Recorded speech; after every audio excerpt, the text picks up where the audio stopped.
ছোট, ছোট ভালো লাগা, ভালোবাসা, যত্ন এই সবকিছু মিলিয়েই একটা সংসার সুন্দর হয়ে ওঠে।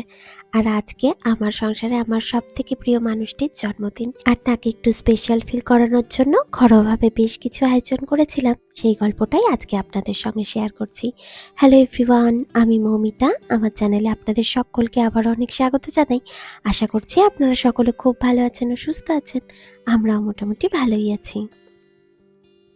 আজ সকালে বেশ তাড়াতাড়ি ঘুম থেকে উঠেছি। আসলে কাল রাতেই ঠিক করে রেখেছিলাম যে আজকে একটু অন্যরকম ব্রেকফাস্ট বানাবো। ইভানের পাপাই খেতে খুব ভালোবাসে। খুব বেশি খায় সেটা বলবো না, তবে রকম রকম খেতে খুব ভালোবাসে। তো তার জন্যই বলতে পারেন আমি রান্না করতেও বেশ পছন্দ করি। আমার এই ছোট্ট সংসারে একমাত্র ওই খাবার লোকটি আছে বলেই আমার রান্না করতেও বেশ ভালো লাগে। তো আজকে কি ঠিক করেছি, একটা বার্গার বানাবো। আর বার্গারের উপরে এই যে এরকম কুকি কাটার দিয়ে একটা লাভ শেপের উপরে অ্যাপেল কেটে নিয়েছি, আর একটা কিউই কেটেছি ফুলের মতো করে। ওই যে ওই দুটো ওপর দিয়ে গিঁথে দিয়ে একটু সুন্দর করে সাজিয়ে তারপর ওর কাছে নিয়ে যাব।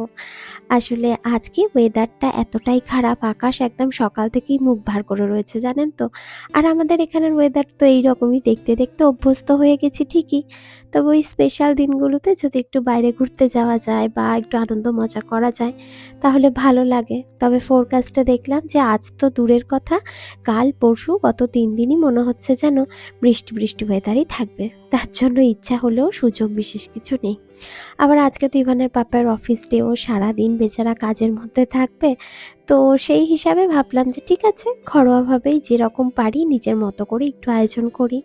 আর এই তো সমস্ত কিছু স্যান্ডউইচের মধ্যে দিয়ে একটু সুন্দরভাবে সাজিয়ে গুছিয়ে দিয়েছি। কীরকম দেখতে লাগছে বলুন তো? অনেকটা ভয় ভয় করছিলাম, আবার একটু লজ্জাও করছে যে এতদিন পরে এইরকম সব করে নিয়ে যাচ্ছি, কী জানি কী বলবে। আজকে চায়ের বদলে কফি করেছি। ইভানের পাপাই কফি খেতে খুব একটা পছন্দ করে না, তবে আজকের ওয়েদারটা না একদম কফি কফি ওয়েদারই বলতে পারেন। চলুন ঝটপট করে সাজিয়ে গুছিয়ে নিয়ে যাই, দেখি তার রিয়াকশানটা। আমি আবার এইরকম কিছু করলে ও এত বেশি হাসে। বাপরে কি করেছো? দেখলেন রিয়াকশানটা? ওর কিন্তু বেশ পছন্দ হয়েছে। এত হাসছিল, আমার দেখেও ভীষণ ভালো লাগছিল। যদি কোনো কিছু কারোর পছন্দ হয়, যখন কেউ হাসে, বিশেষ করে ইভানের পাপাই যখন হাসিখুশি থাকে, আমার যে কী ভালো লাগে সেটা আপনাদের বলেও বোঝাতে পারবো না। যাই হোক চলুন, এই তো এবার আস্তে আস্তে রান্নার কাজে লেগে পড়েছি। একা হাতে সবটা করব তো অনেক কিছুই প্ল্যান করে রেখেছি। জানি না কতটা করে উঠতে পারবো। তবুও একটু প্ল্যান করে রাখলে বা তাড়াতাড়ি করে যদি সবটা করে উঠতে পারি তাহলে আমার মধ্যেও একটা ভালো লাগা কাজ করে। আসলে বাড়িতে যখন থাকতাম তখন ইভানের পাপায়ের জন্মদিনে ইভানের দাদু তো এক্সাইটেড থাকতো, তার সাথে সাথে আমার বাবা মাকে, দিদিকে, মানে আমার ননদকে, সবাইকেই বলা হতো বিকালের দিকে হোক বা সকাল থেকে হোক, ছুটির দিন হলে সবাই আসতো। দিনটা বেশ মজা করেই কাটে। এখানে তো আমাদের 3 জনের সংসার, তার মধ্যে ইভান খুব ছোট, ও তো অত বেশি বোঝে না যে জন্মদিন স্পেশাল দিন। তো ওর কাছে পুরোটাই আনন্দের একটা ব্যাপার। আবার আজকে তো এতটাই বৃষ্টি হচ্ছে যে ও বাইরে যেতে পারছে না, ওকেও কিছুটা সময় দিতে হচ্ছে, যেহেতু ইভানের পাপায়ের অফিস রয়েছে তার জন্য। তো এই দুদিকটা সামলে নিজের মতো করে চেষ্টা করছি সবটা সাজিয়ে গুছিয়ে করার জন্য। অল্প একটু দই করতে দিয়ে দিয়েছি, আর ভাতটাও ওদিকে বসিয়ে দিয়েছি। আর এখানে একটু রসমালাই করব, তার জন্য ছানাটা কাটিয়ে নিলাম। দেখুন না, সকালবেলার দিকটা একদম মেঘলা হয়েছিল, আর 3.5 ধরে এত বৃষ্টি হচ্ছে। তারই মধ্যে এখন একটু সূর্য সূর্য উঠেছে, তবে সূর্যের মধ্যেই কিন্তু বৃষ্টি হচ্ছে। এখানে একটু ওই বিরিয়ানিতে দেবো বলে পেঁয়াজ ভাজা করছি। কারণ দেখবেন বিরিয়ানির উপরে এরকম পেঁয়াজের বেরেস্তা দিলে বিরিয়ানিটা দেখতেও যেরকম সুন্দর লাগে, খেতেও সেরকম সুন্দর লাগে।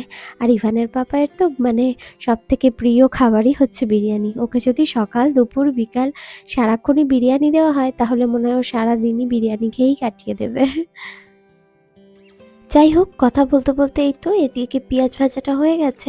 এটাকে একটু ঝরঝরে হওয়ার জন্য, মানে একটু ঠান্ডা হয়ে যাওয়ার পরে একটু ছাড়িয়ে রাখছি, নইলে আবার দেখা যাবে কি একটু নরম নরম হয়ে গেল।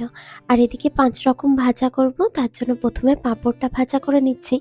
চাটনিও হয়ে গেছে, আলু ভাজা, বেগুন ভাজা, এই সমস্ত জিনিসগুলো কি বলুন তো, ভাজার কাজটা হয়ে গেলে তারপর মাটন যেটা করব সেটা ম্যারিনেট করে রেখেছি, ওটাও আস্তে আস্তে বসিয়ে দিতে পারবো। একটার পর একটা কাজ করতে করতে করতে কখন যে সময় বেরিয়ে যায় সেটা বোঝাই যায় না। আবার ইভানকেও স্নান করাতে হবে। এই গোটা সপ্তাহটা ইভানের স্কুলের ছুটি। ওদের ওই স্কুলের হাফ টার্ম চলছে। এখানে মোটামুটি এক একটা টার্ম শেষ হলে সেখানে ১ সপ্তাহ বা ১০ দিনের মতো ছুটি থাকে। তো তার জন্যই ওরও এই সপ্তাহটা ছুটি বলে ওকে নিয়েও বেশ কিছুটা সময় যাচ্ছে, সেটা তো আপনাদের বললামই। আর এখানে বাড়িতে একটু ফ্রোজেন কাতলা মাছ ছিল, সেটা দিয়ে একটু সর্ষে কাতলা মানে দই দিয়ে ওই দই, সর্ষে, পোস্ত সমস্ত কিছুই একসঙ্গে বেটে নিয়েছি, যাতে মাছের ঝালটা বেশ সুন্দর মতো হয়। প্রত্যেক দিনই কী হয়, স্যামন মাছ আনা হয় বা এখানে যে সমস্ত টাটকা মাছগুলো পাওয়া যায় সেগুলো টমেটো, সর্ষে এই সমস্ত দিয়েই করি। আজ অনেক দিন পরে ভাবলাম যে একটু মানে দই কাতলার মতো করে করি। তো সর্ষে পোস্তটা অল্প করে বেটেছি আর তার মধ্যে বেশ অনেকটা দই দিয়ে দই কাতলাটা করে নিয়েছি। আর এদিকে দেখুন না, দইটা বসিয়েছিলাম, দইটাও কিন্তু হয়ে গেছে। আর আজ কি হয়েছে জানেন, মানে সব কাজ যতই এগিয়ে রাখি না কেন একটা তাড়াহুড়োর কাজ তো চলেই আসে, তাই না? আদা রসুনের পেস্ট দেখছি একদমই শেষ হয়ে গেছে, তার জন্য তাড়াহুড়ো করে আদা রসুনটাকে কেটে ছাড়িয়ে আবার পেস্ট বানিয়ে নিলাম। আর এই তো যে ছানাটা কাটিয়েছিলাম সেটা থেকে ছোট ছোট বলের মতো করে নিয়েছি রসমালাই বানাবো বলে। এখানে দুধটাও বেশ ভালো করে ফুটিয়ে নিয়েছি অল্প একটু চিনি দিয়ে, আর ওখানে একটু গরম দুধের মধ্যে কেশর ভিজিয়ে রাখলাম। আর যে বলগুলো তৈরি করেছিলাম এই দেখুন দুধের মধ্যে দিয়ে দিয়েছি। এবার এটা অল্প মানে খুব বেশিও না আবার খুব কমও না, যাতে ফুটতে পারে সেই রকমভাবে বলগুলো দিয়ে দুধের মধ্যে ফুটিয়ে নিচ্ছি। উপর থেকে যখন দেখলাম যে একটু গাঢ় গাঢ় মতো হয়ে এসেছে তখন আমি এর মধ্যে ওই কেশর ভেজানো দুধটাও দিয়ে দিলাম। আর সেন্টের জন্য আমি একটু এলাচের গুঁড়ো বা একটু রোজ ওয়াটার এই দুটোই অল্প অল্প করে দিয়েছি, তবে খুব বেশি পরিমাণে দিই না, কারণ খুব বেশি গোলাপ জলের গন্ধ আমাদের আবার ভালো লাগে না তার জন্য। আর এই তো সাজানোর জন্য অল্প একটু পেস্তা বাদাম, আমন্ড আর রোজের যে পাপড়ি হয় না ওইগুলো এর মধ্যে দিয়ে দিলাম। দেখতে বেশ ভালো লাগছে তাই না? মিষ্টির মধ্যে শুধু এই দুটোই করেছি, দই আর রসমালাই। এগুলোকে এই যে ক্লিন পেপার দিয়ে ভালো করে র্যাপ করে ফ্রিজের মধ্যে রেখে দেবো, যাতে বেশ ঠান্ডা ঠান্ডা হয়ে যায়।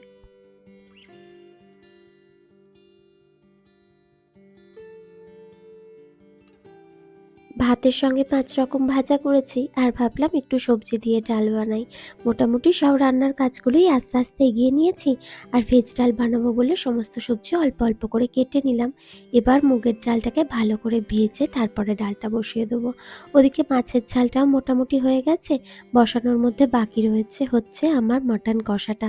মাটন কষাটা হয়ে গেলে তারপর ওটা দিয়েই বিরিয়ানিটা বানাবো। আর মোটামুটি সমস্ত জোগাড় বা যে সমস্ত রান্না করব ভেবেছিলাম সব কিছুই ঠিকঠাক মতো করে উঠতে পেরেছি। তবে কি জানেন তো, ইচ্ছা আছে যদি দুপুরের দিকে সম্ভব হয় তাহলে একটা কেক বানাবো। আমাদের বাঙালি জন্মদিনে দুপুরবেলা যেরকম পায়েসটা একদম করতেই হয়, ঠিক সেরকমই এখন আমাদের জীবনে কিন্তু বিকালের দিকে কেক কাটিংয়ের একটা ব্যাপারও যুক্ত হয়েছে, তাই না? আবার আমি যেহেতু কেক বানাতে ভালোবাসি বা ইভানের পাপাও খেতে পছন্দ করে, তার জন্য এইরকম জন্মদিন, অ্যানিভার্সারি বা যাই হোক না কেন কোনো কিছু ভালো অনুষ্ঠান হলে মনে হয় বিকেলের দিকে একটা কেক বানালে ভালো লাগবে। দেখি যদি সম্ভব হয় বানাবো, না হলে ভাবছি একটা উইকেন্ড দেখে কেকটা সুন্দর করে বানাবো ইভানের পাপায়ের জন্য। নরমালি কি হয়, ইভানের জন্য অনেকবার কেক বানাই, কিন্তু আমার জন্য বা ইভানের পাপায়ের জন্য এরকম খুব একটা করা হয় না। আর ইভানের পাপাই তো নিজের জন্মদিন কখনো সেলিব্রেটও করতে চায় না। ও বলে, ধুর এত বড় হয়ে গেছি এখন আর আমার জন্মদিন আমাকে কেউ কেক মানে কাটতে দেবে, এগুলো ভাবলে আমার কীরকম একটা লাগে। তো তার জন্য ও একদমই করতে চায় না। তবুও আমাদের তো প্রিয় মানুষ, আমাদের বেশ ভালো লাগে অন্যের জন্মদিন বা নিজের পছন্দের মানুষের জন্মদিনগুলো পালন করতে। তার জন্য আমিই ওর জন্য সব কিছু করি প্রতি বছরই। আর এই তো আপনাদের সঙ্গে কথা বলতে বলতে এদিকে ভেজ ডালটা হয়ে গেছে, উপর থেকে একটু ঘি আর যে এলাচের গুঁড়ো হয় সেটাও ছড়িয়ে দিলাম। আর এদিকে মাটনটাও কষে প্রেসার কুকারের মধ্যে সিদ্ধ হতে দিয়ে দিয়েছি, কারণ মানে কষিয়ে কষিয়ে সিদ্ধ হতে গেলে অনেকটা টাইম লাগবে। প্রেসার কুকারের মধ্যে দিয়ে দিলে তাহলে বেশ সুবিধা হয়, বেশ ভালো নরমও হয়ে যায়। আর বিরিয়ানিতে দেখবেন একটু মানে ওই হাড় থেকে ছেড়ে যাবে মাংস, দিলে কিন্তু বেশ ভালো লাগে। তো সেই জন্যই একটু অল্প জল দিয়ে মাটনটাকে কষিয়ে বসিয়ে সিদ্ধ করে নিলাম।